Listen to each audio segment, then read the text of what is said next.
Hello everyone, welcome back to day 2 of our Kids AI Coding and Cyber Safety class.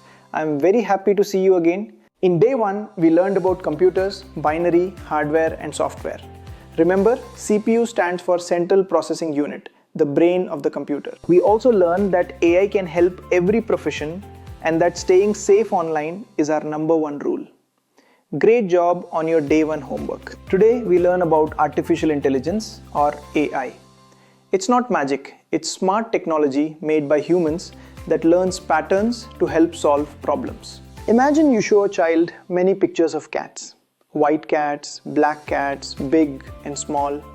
Slowly, the child understands this is a cat. AI learns the same way. By seeing many examples, it learns patterns.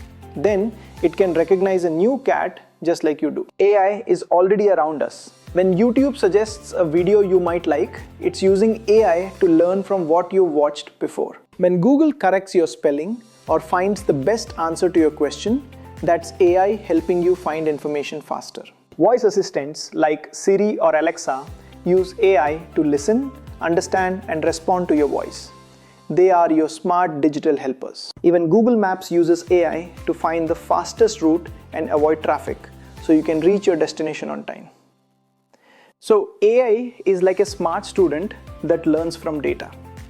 In the next part, we'll find out, is AI the same as a robot? Stay tuned.